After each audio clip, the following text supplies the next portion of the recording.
If that didn't touch you, it definitely did touch me when I prepared this series. And I was asking God, what would the message be for today? Where we're going to talk about our nation. And a new life implying a new nation. In my personal life, the last couple of weeks, I've shared some of the things that I've gone through.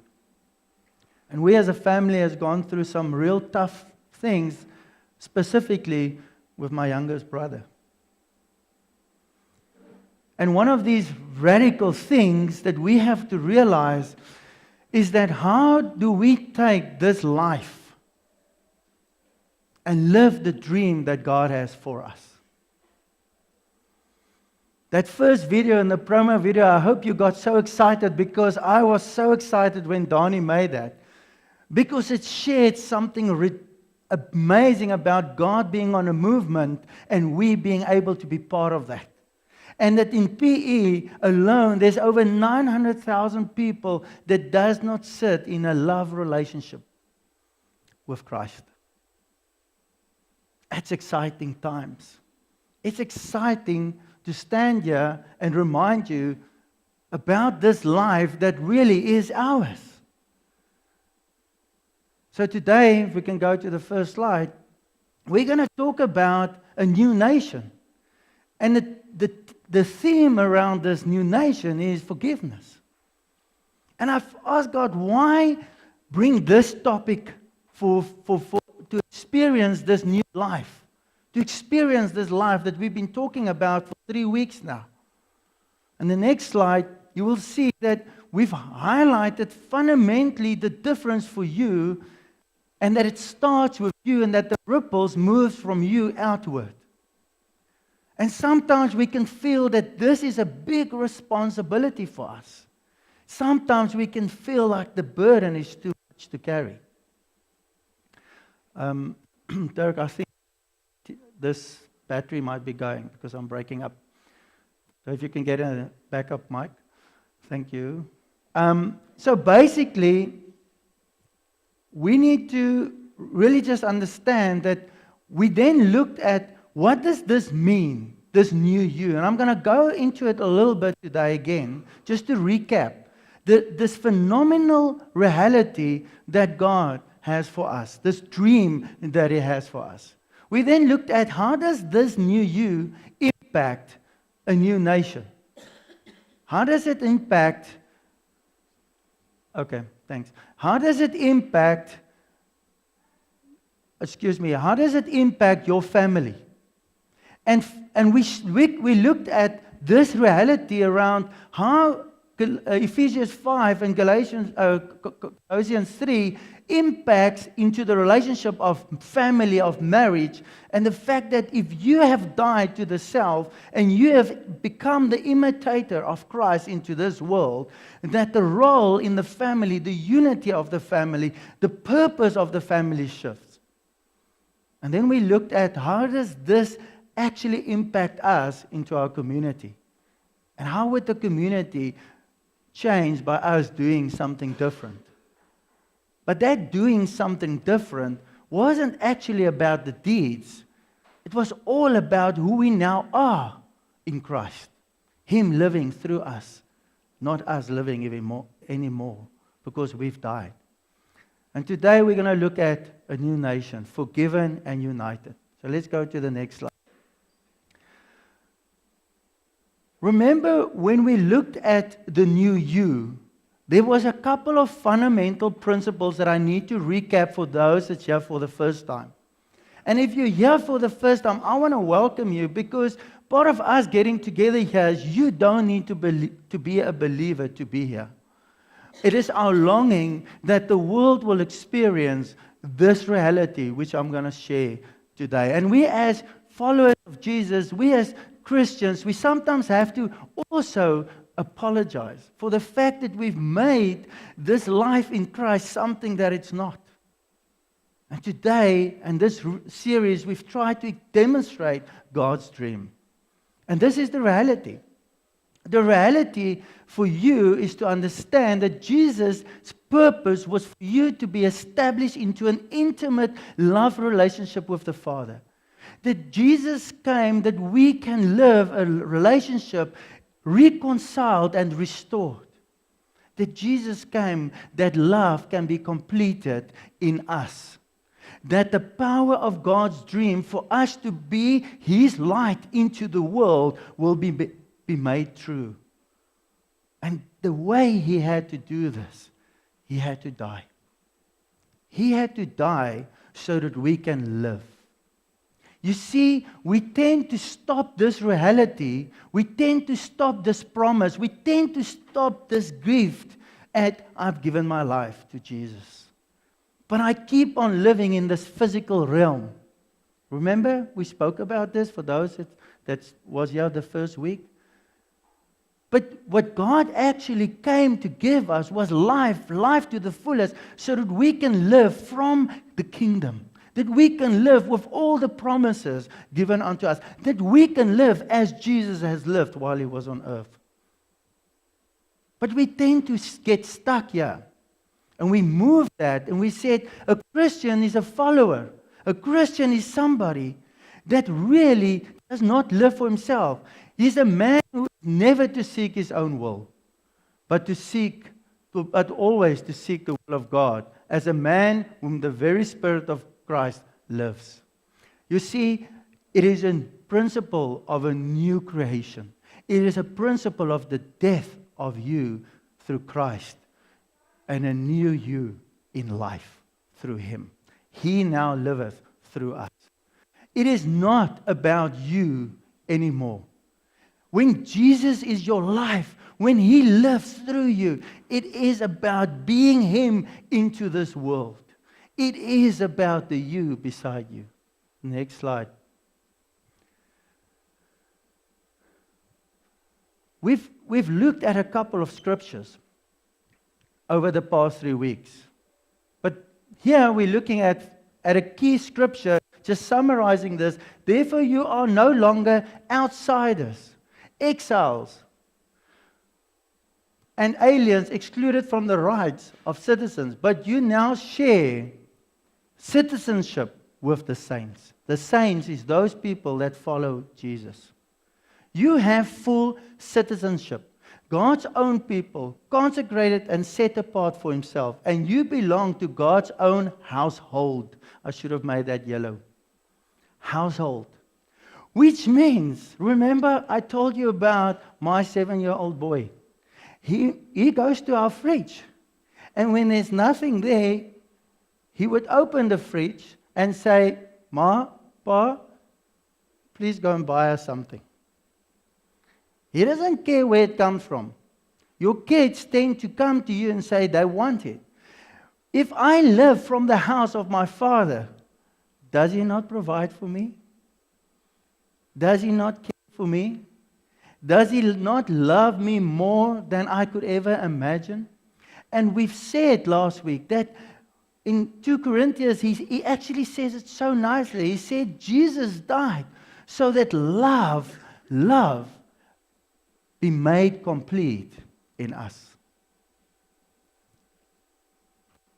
What we need to understand from the basis in this series is that a new life is a life which implies the kingdom of God is in you. It implies that you now live from heaven, not to get into heaven.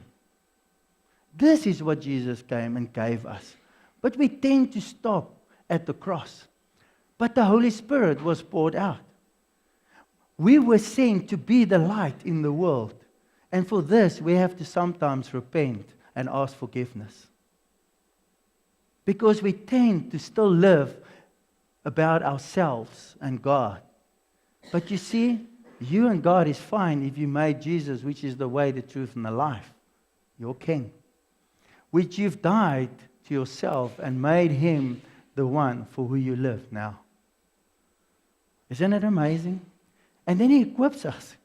He doesn't say, carry this burden. He says the burden is light. He equips us by giving us the Holy Spirit. Let's go to the next slide. I shared with you the dream that if you then realize this reality, the next question is, how do I do this? How do I really become part of this movement? Because we know that God is on the move. We sang it. We've shared this vision. You saw that video clip of our town, our city, our country. We believe that God is on a mission. We see testimonies every day. And the way that you can become part of this movement and a way that we could impact 10,000 people in the next 10 years is join a life group. And just by joining a life group, because we're currently already 10 life groups, in 10 years, multiplying every 12 to 18 months, we would have impacted, not telling people about Jesus, but being His representatives, being imitators of Him through intimacy and love and people doing life together. You see, the world longs for us. The world longs for the sons of God. The world longs to be in this beautiful, intimate love relationship. And so do you. And by being part of this, we will impact the world. Go to the next slide. So for you, and there's something so exciting that I want to share with you about the revelation I got about a new nation. Because, you could look at this principle of forgiveness and you can say, it's tough. You can look at it from the flesh. You can look at it from the self.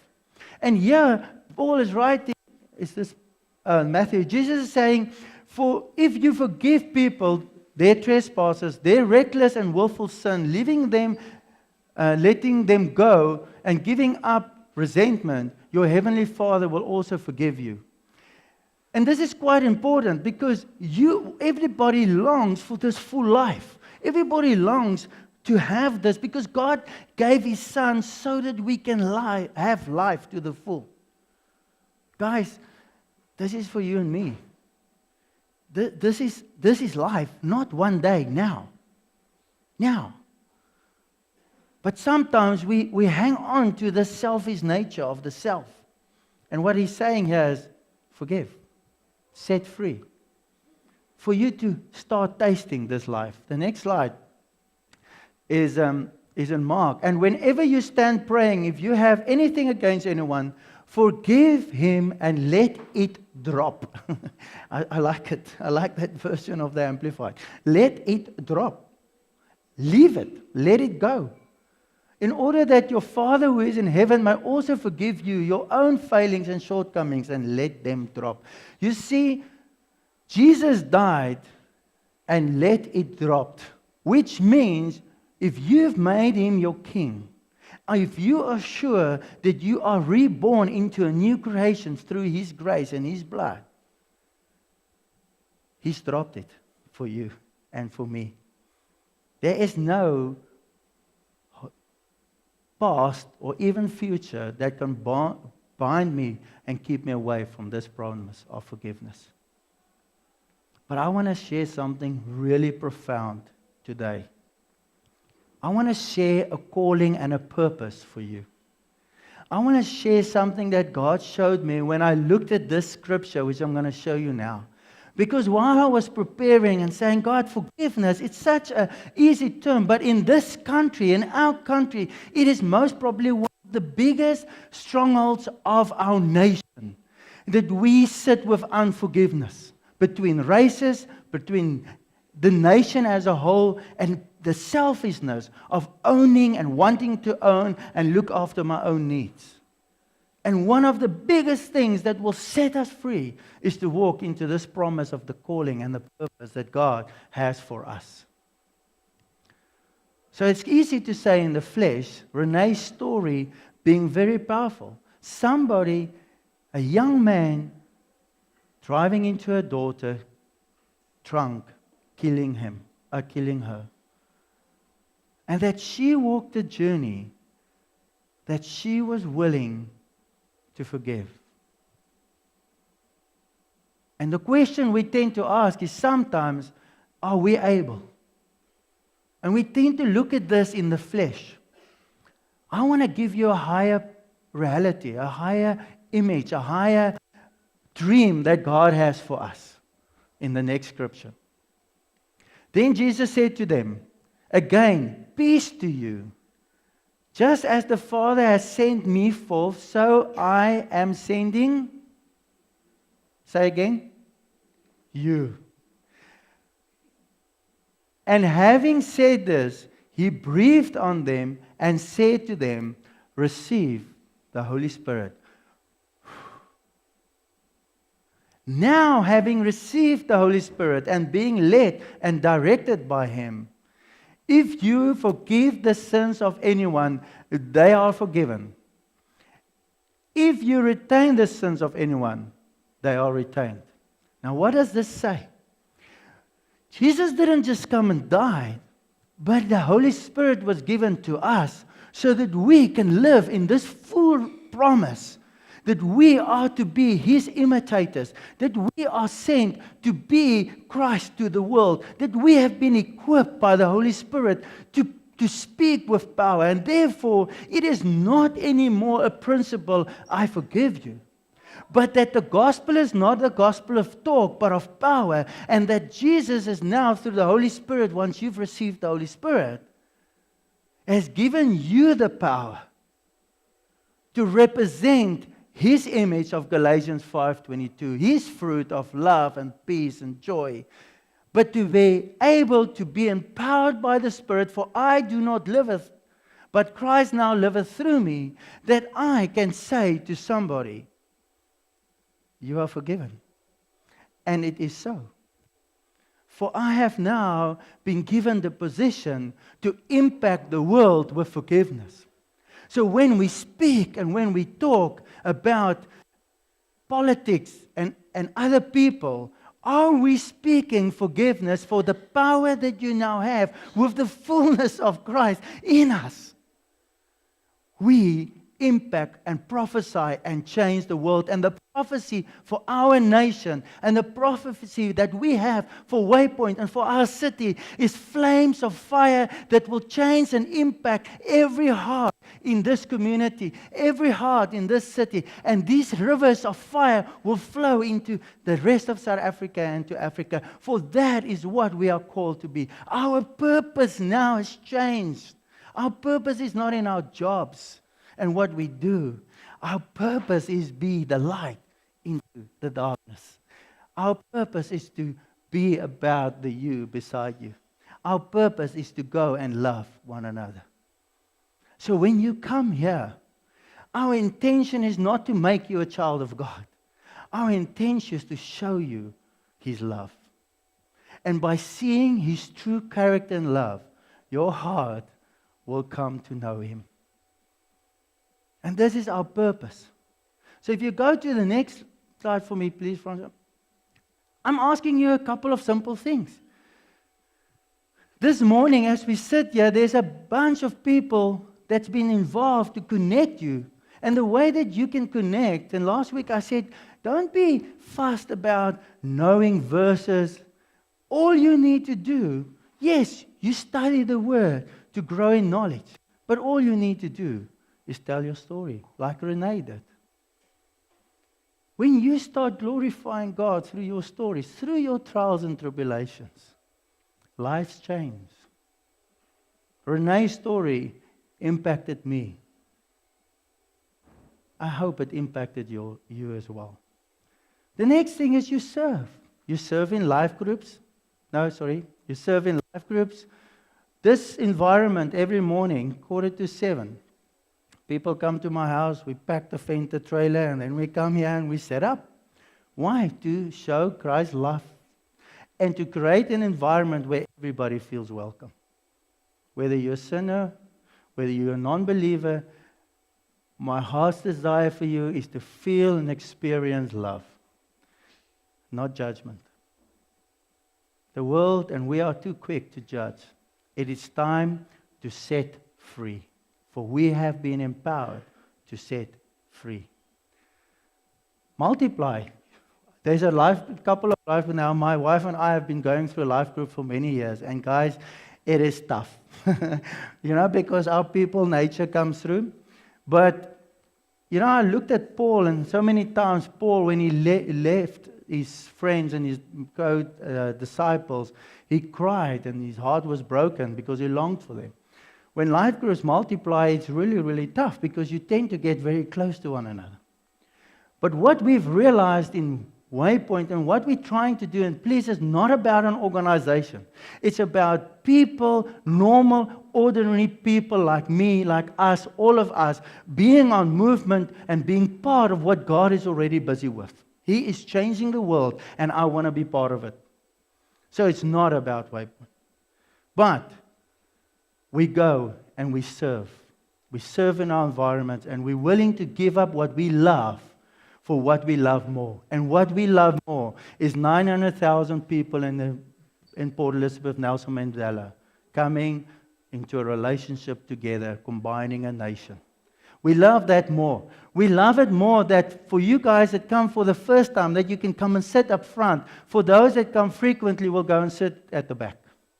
Because we love you coming into a relationship more than having our same seat every Sunday.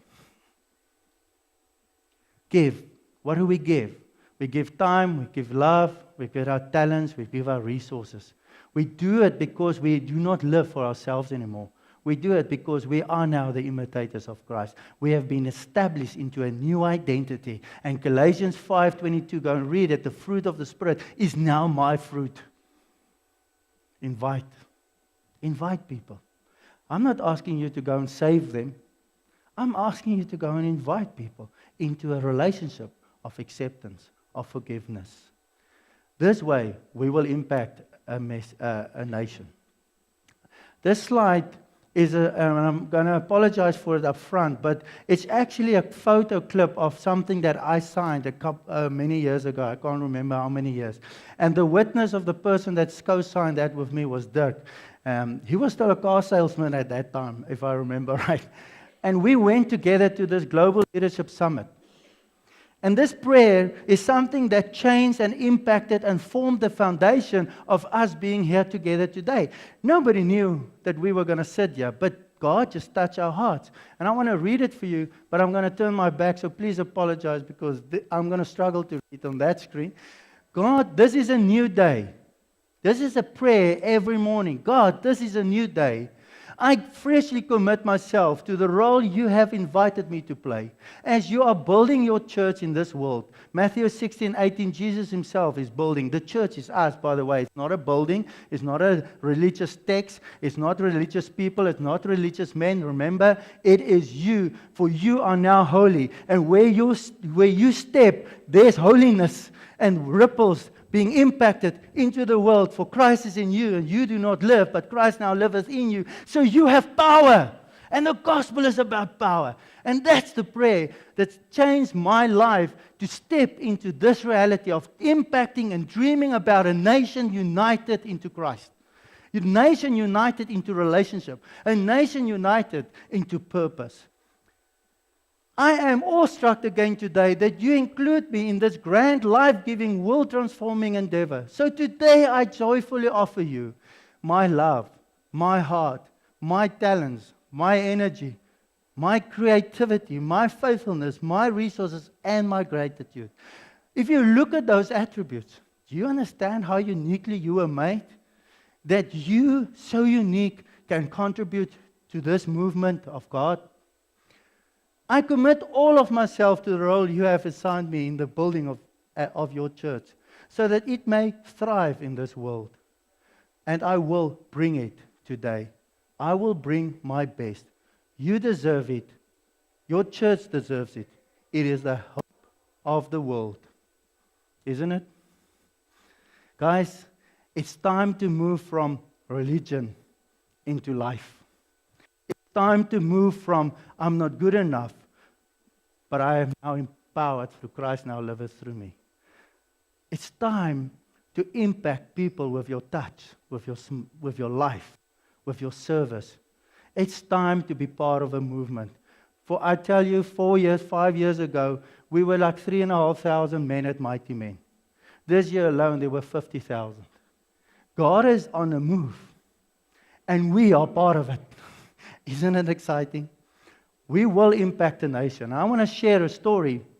And there's a lot of people here with a story. I'm going to invite Richard to come and share his story with you. And then you could also see that the band was dressed up properly. He's going to share a little bit about that. Do you have a mic?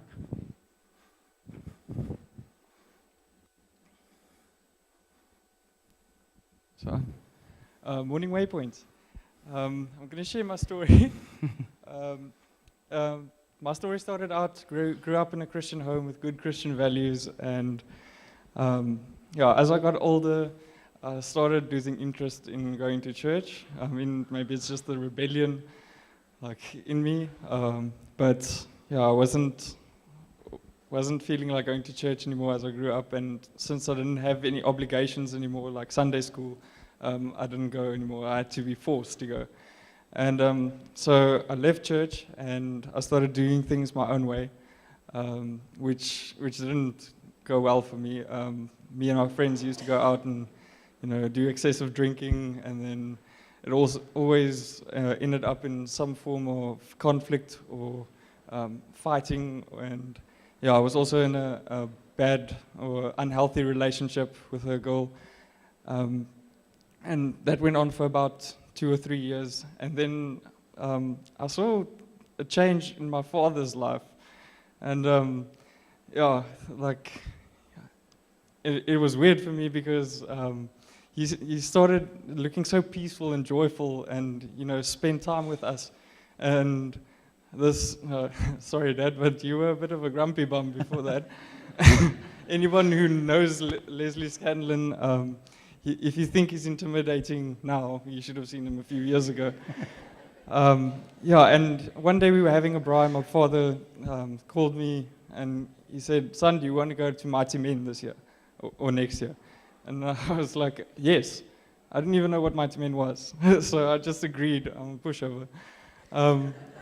And then, I was skeptical at first, and I thought, to the build up to Mighty Men, I thought, oh, this weekend is going to be a lot of rebuking me, people telling me what I shouldn't do, and it was the exact opposite.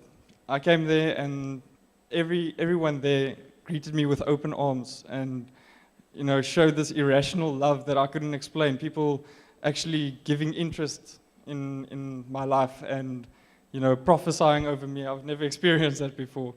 And during that worship there, something changed in my heart. Since then, I looked at the world differently. Looking at people and seeing they are children of God, whether they know it or not. And just from there, if you told me 4 years ago that I would be in such a amazing community and working with the teenagers at youth on Sunday afternoons and playing in one of the coolest worship teams ever, I would have laughed. I would have said, it's impossible. I'm not nearly equipped enough to do any of those things. And that's the thing, is that God uses me just because I was available. I just said yes. And that's the story I want to tell you guys today, is that we might not feel that we can impact anyone's lives or make such a big difference, but the thing is that if you just show up, God uses you. And just as I'm sharing my story today, I want to encourage you guys to share your story as well, because there's power in your testimony, and if you share that, you can break bonds that other people have that they don't even know, or they've been hiding for so long. So I just want to encourage you guys. Thank you. Tell us a little bit about your sign up there. This is a brand that recently me and Danny started. We want to sell clothing, but it's not just clothing, it's more movement, people joining a movement. And Godly says it's His grace, your story, which gives you the opportunity when someone asks you, what's that brand? Then you can give your story. You can share your testimony with them, and God can be glorified through your story. So it's not just about clothing, it's about joining the Jesus movement.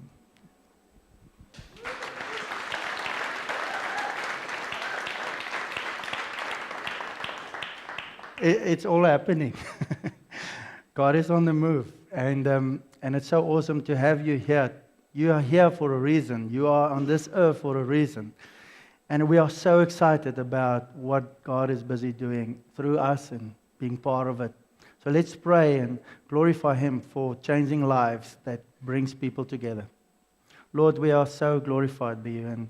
And we see that through just forgiving and living your life fully, equipped by you, through you, worlds will change, nations will be united. And when youngsters stand up, Lord, the next generation, which we are so passionate about, we know that there's big things coming. And we are honoring you through our lives by giving it up so that you can live through us. In Jesus' name, amen.